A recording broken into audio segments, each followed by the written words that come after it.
बहुत समय पहले एक गांव था जिसके चारों ओर हरे भरे जंगल फैले थे। वहां पक्षियों की चहचहाहट और नदियों की कलकल ध्वनि हमेशा गूंजा करती थी। लेकिन समय बदल गया।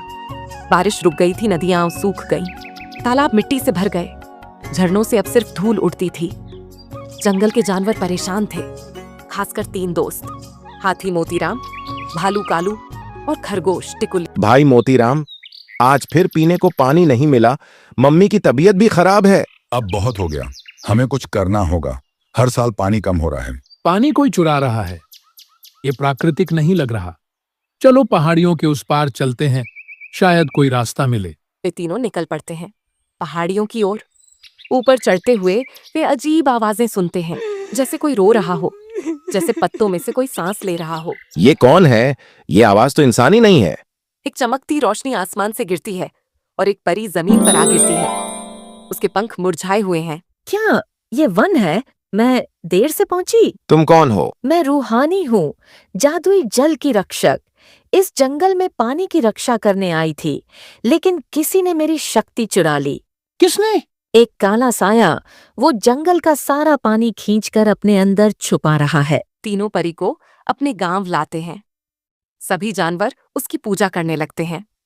लेकिन तभी लोमड़ी झबरी बीच में आती है।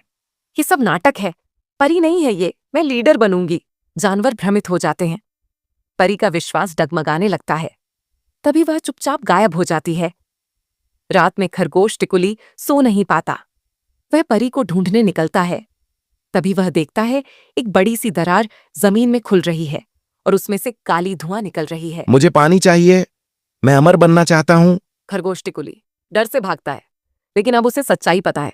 खरगोश टिकुली सब कुछ हाथी मोतीराम और भालू कालू को बताता है। वे फिर से एक टीम बनाते हैं और लोमड़ी जबरी को भी मनाते हैं। हमें अपनी लड़ाई एक साथ लड़नी होगी। जादुई परी रूहानी वापस आती है और कहती है कि सिर्फ एक सामूहिक जल यज्ञ से काले साए को रोका जा सकता है। सभी जानवर एकत्र होकर विशेष मंत्र पढ़ते हैं। पर्यावरण की शक्ति जागती है, बिजली कड़कती है, बारिश होने लगती है।